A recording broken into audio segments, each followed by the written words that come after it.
më kujton ti momentin më konfliktual në të gjithë eksperiencën tënde? Që të ka mbetur pik, po themi. Të kujtoj unë një moment timin konfliktual.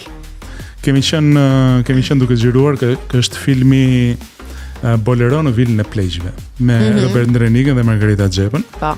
Është një nga filmat për mua në 2018 është realizuar, në 2020 ndoli në kinema, nuk pati fatin që të este gjatë në kinema sepse ishte pikërisht në momentin e pandemisë, por që në kuadër në Bolero në vilën e pleqjve për mua është një nga filmat më të arrirë të gjithë periudhës së pas viteve 90.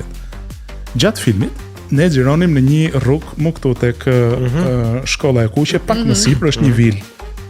Kur ecëm çik më sipër, është një vilë në krah të djathtë. Te ajo vilë ne kemi xhiruar një pjesë të mirë të filmit. Në një moment do duhet xhironim një sken për jashtë dhe sigurisht që ne shkojnë 2-3 veta që e zën rrugën atje. Që mos kalojnë. Me leje kujdiun etj. Dhe 2-3 ndërtohet ajo skena jashtë që më të kthehet përplasje. Aty vjen një makinë plerash e cila nuk kishte dënjuar që të ndalonte me 2 asistentët e produksionit që kishin qenë atje.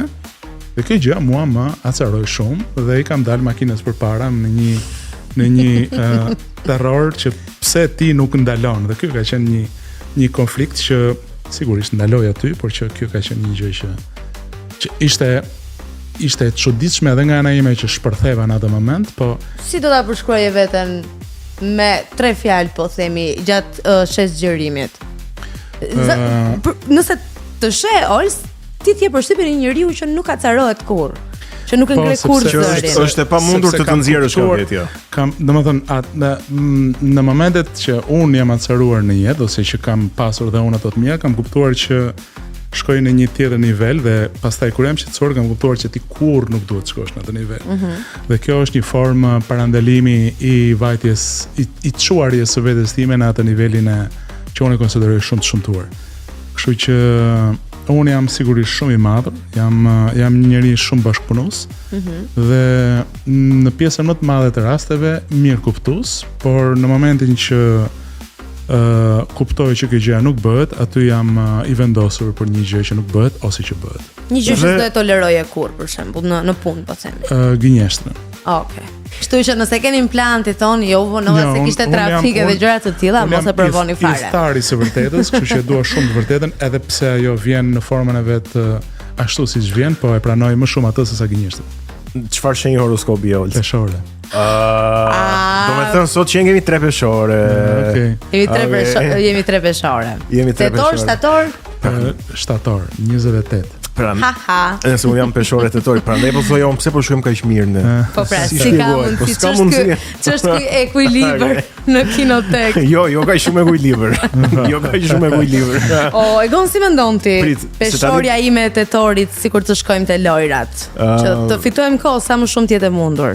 Unë jo vetëm që jam peshore, po e kam në një ditë me Vladimir Putin. Kështu që ashtu, nuk është ndonjë shenjë e keqe kjo, domethënë se janë gjëra që qëllojnë, domethënë s'ka problem. Do të mendoj. Mirë. Përpara se të shkojmë te loja, doja t'i bëja Olzi disa pyetje që ta njihnim pak më shumë. Ta njohë vetë pak më shumë, po them, a ke ndonjë zakon që të gjithë të afërmit e tuaj quajnë të çuditshëm? Po, shkurt, që nga njerë thjesht hyjnë ato frekuencet e mia që njerëzit që më njohin nuk më marrin për keq. Të tipit që unë të jam në një gjendje të caktuar, hyj diku dhe nuk të flas sepse jam në atë gjend. Peshore 100%.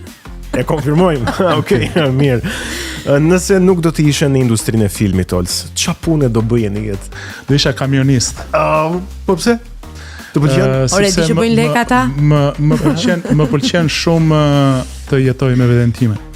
Po, se janë gjatë gjithë kohës thuaj se vetëm. Po, më pëlqen shumë të bëje udhësime të gjata. Më pëlqen shumë dhe shpesh udhtoj edhe vetëm. Dhe më pëlqen shumë shoqëria e vetes time me veten time për veten time. Udhëtimi që të ka mbetur në mendje? Një eksperiencë që se harron asnjëherë? Ka shumë të tilla, po më e fundit për shembull një eksperiencë që nuk e harroj, që është më e fundit, ka qenë vjet në ver ku bëra një 20 ditë pushime vetëm me makinë në Itali, Gjermani, Francë, po. Super. Dhe thjesht nuk e dija ku do hikja. Vetëm nuk e dija kur do kthehesha, vetëm zgjidhja një vend, zgjidhja një hotel dhe shkoja. Gjërat më të bukura është për shërbim prej rastësisë. Po. E ke parë ndonjëherë veten si personazh filmi? Të ndonjë filmi çfarë do, nëse ekziston. Jo, nuk e kam parë veten personazh filmi, e kam parë veten e kam identifikuar shumë me një personazh tek Arku i Triumfit, me Ravikun. Ravikun. Arku i Triumfit. Çfarë perle? Me Ravikun aty po. Ai është personazhi që le të themi. Po pse me Ravikun? Po se ka këtë natyrën time, një njeri që është pak a shumë solitar, që mundohet që të zgjidhë ato hallet e veta, problemet e veta, punën e vet. Por është i ndjeshëm. Pa përzgjedhur shumë, pa diskutim që është i ndjeshëm, por është edhe një njeri që e pranon realitetin ashtu siç është.